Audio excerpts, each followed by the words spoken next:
Hello friends, welcome back to our channel স্বস্তি pure veg.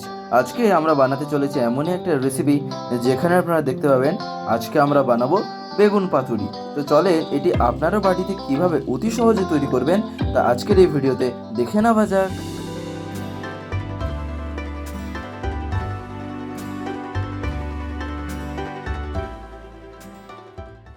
আমরা সব থেকে প্রথমে এখানে বেগুন নিয়ে নিয়েছি, আশা করি আপনারা দেখতে পাচ্ছেন। আর এখানে আমরা রেখে নিচ্ছি হলো কয়েকটি লাউ পাতা। আর এখানে এই দুটি জিনিস নিয়ে নেওয়ার পর এইবারে আমরা আরেকটা পাত্রে কয়েকটা মশলা নিয়ে নিয়েছি। তার মধ্যে যেমন আমরা এখানে নিয়ে নিয়েছি হলো পোস্ত, তার পাশে রাখা আছে গোটা জিরে, তার পাশে রাখা আছে হলুদ গুঁড়ো, লঙ্কা গুঁড়ো, তারপরে ওটা রাখা হয়েছে হলো ধনে গুঁড়ো, আর তার পাশে আমরা রেখে নিয়েছি কাঁচা বাদাম। এই কয়েকটা জিনিস নিয়ে নেওয়ার পর আরেকটা পাত্রে আমরা নিয়ে নিয়েছি হলো এখানে কালো সর্ষে, কাঁচা লঙ্কা, টমেটো, আর তার পাশে আমরা রেখে নিয়েছি কয়েকটি ধনে পাতা। তো যাই হোক, এইবারে আমরা এখানে এই বেগুনটাকে পিস পিস করে কেটে নিয়েছি, আশা করি আপনারা দেখতে পাচ্ছেন। তো আপনারা ঠিক একই রকমভাবে এখানে বেগুনগুলিকে ঠিক এই সাইজে কেটে নেবেন। এবারে আমরা এখানে একটা কড়াইতে কিছুটা সবথেকে প্রথমে তেল নিয়ে নিয়েছি, আর তাতে আমরা এবারে দিয়ে দিলাম হচ্ছিল এই বেগুন, অর্থাৎ যে বেগুনটা আমরা নিয়েছিলাম সেই বেগুনটা আমরা এখানে ভালো মতন করে ধুয়ে নেওয়ার পর এখানে দিয়ে দিলাম। তারপরে আমরা এখানে এবারে দিয়ে দিলাম হচ্ছিল লবণ আর কিছুটা পরিমাণে হলুদ গুঁড়ো।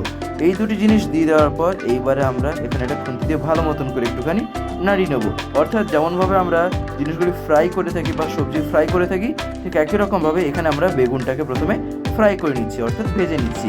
খানিকক্ষণ খুন্তি দিয়ে নাড়িয়ে নেওয়ার পর এইবারে আমরা এটাকে ঢেকে রেখে দিলাম। আর এইবারে আমরা এখানে কালো সর্ষে, তারপরে বলতে পারেন পোস্ত আর কাঁচা বাদাম, হলুদ গুঁড়ো ইত্যাদি যা যা এখানে দেখানো হলো সেই সব জিনিস আমরা এখানে বেটে নেবো, বা বলতে পারেন এখানে অ্যাকচুয়ালি গ্রাইন্ডিং করে নিচ্ছি আমরা। তো আপনারা এখানে এটাকে গ্রাইন্ডিং করে নেবেন। আর এখানে এই গ্রাইন্ডিং করে নেওয়ার পর যে বাটাটা তৈরি হবে, বা বলতে পারেন এক ধরনের এটা গুঁড়ো হবে, তবে তাতে এখানে কিছুটা জল মিশিয়ে দিতে হয়। তো এখানে এই জল এটা মিশিয়ে দেওয়ার পর তারপর আবার একটুখানি এটা গ্রাইন্ডিং করে নিতে হয়। আর তারপরে এখানে আমরা কি করেছি না, ইতিমধ্যে আমাদের এই বেগুনগুলি এখানে ফ্রাই তো করা হয়েই গেছে, তাই সেটি আমরা একটা পাত্রে এখানে নামিয়ে নিয়েছি। আর এরপরে আমরা দিয়ে দেবো ছোটো সেই বাটাটা, অর্থাৎ যেটা আমরা বেটে নিলাম এক্ষুনি, তাতে জল মিশিয়ে দেওয়ার পর তো আবার একটুখানি ওটা বেটে নিতে হয়েছে, তো সেটাই আমরা এখানে এবারে বেটে নিয়ে দিয়ে দিলাম।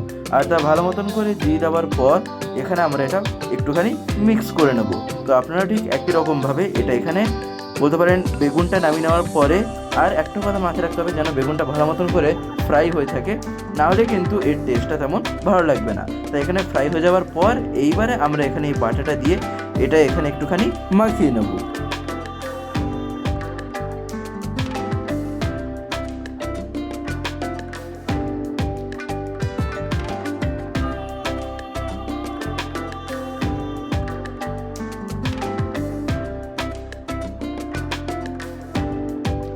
আর এইবারে আমরা এখানে দিয়ে দিলাম হচ্ছিল কিছুটা পরিমাণে লবণ।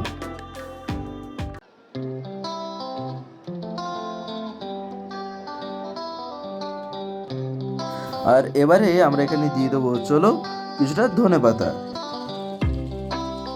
আর হ্যাঁ, এখানে ধনেপাতার সাথে আমরা কাঁচা লঙ্কাটাও দিয়ে দিয়েছি একসাথে। আর এখানে এই জিনিসগুলি পরপর দিয়ে দেওয়া হয়ে গেলে তারপরেই এটা এখানে ভালো মতন করে একটুখানি মিক্স করে নিতে হয়, বা বলতে পারেন এই বাটার সাথে মাখিয়ে নিতে হয়। তবে এখানে কিন্তু যে জিনিসটা দিতে আপনারা কখনোই ভুলবেন না, তা হলো কাঁচা সর্ষের তেল, যেটা আমরা এক্ষুনি এই বলতে পারেন শেষে দিয়ে দিলাম। এইটা দিলে কিন্তু এর টেস্টটা আরও অনেক গুণ বেড়ে যায়। তাই এখানে আপনারা এই সর্ষের তেলটা দিয়ে তারপরে এটাকে ভালো মতন করে একটুখানি মাখিয়ে নেবেন।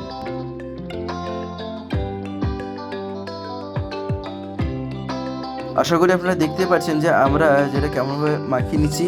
আবার আমরা এখানে একটুখানি তেল দিয়ে দিলাম, তার কারণ বলতে পারেন এই যে মাখানোটা, এই মাখানোটার উপরে নির্ভর করছে যে পাতুরিটা কতটা বলতে পারেন যে টেস্টি হবে, বা বলতে পারেন কতটা যে সুস্বাদু হবে, তা নির্ভর করছে এইটা আমরা কেমনভাবে মাখাচ্ছি। তার কারণ এইখানটা যদি বলতে পারেন এই মাখানোটা যদি ঠিকঠাক না হয়, তাহলে কিন্তু পাতুরিটি খেতে ভালো লাগবে না। তাই এখানে আমরা এটা ভালো মতন করে একটুখানি মাখিয়ে নিয়ে তারপরে এইবারে আমরা এখানে এই লাউ পাতার মধ্যে এই বলতে পারেন বেগুন মাখাটাকে এখানে দিয়ে দিচ্ছি।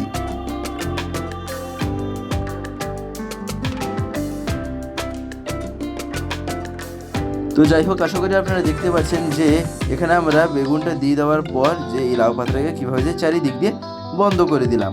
আর এখানে এটি বন্ধ করে দেওয়ার পর এইবারে আমরা এটাকে বলতে পারেন তৈরি করতে বসিয়ে দেবো, অর্থাৎ আমরা এবারে এটাকে একটা তাওয়ায় দিয়ে দেবো।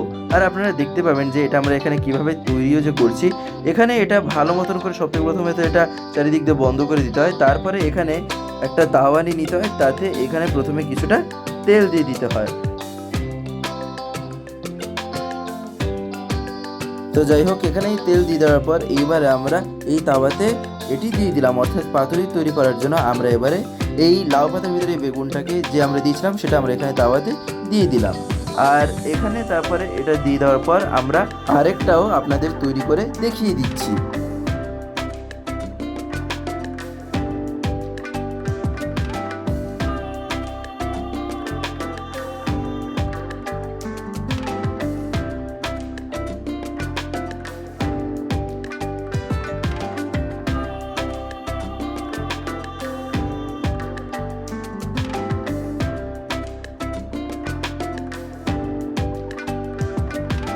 তো যাই হোক, আশা করি আপনারা দেখতে পাচ্ছেন যে এখানে আমরা আরেকটাও যে এখানে দিয়ে দিলাম।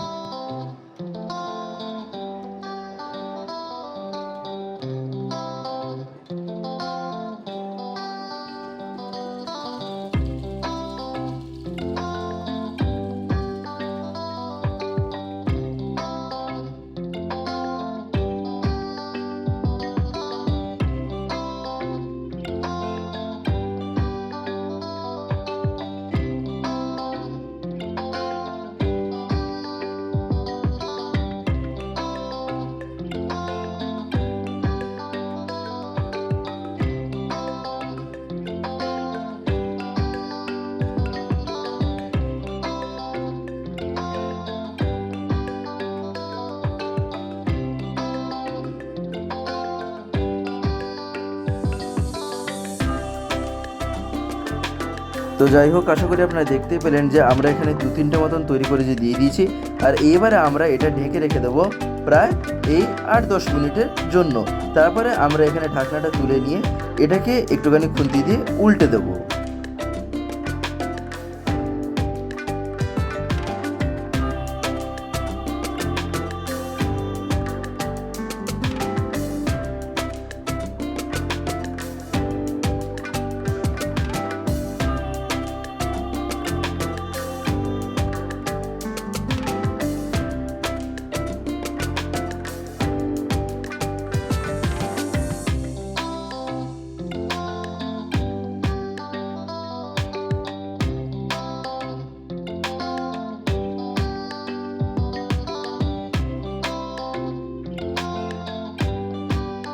তো যাই হোক, এখানে এগুলো উল্টে দেওয়ার পর এটা আবার একটুখানি বলতে পারেন ঢেকে রেখে দিতে হয়।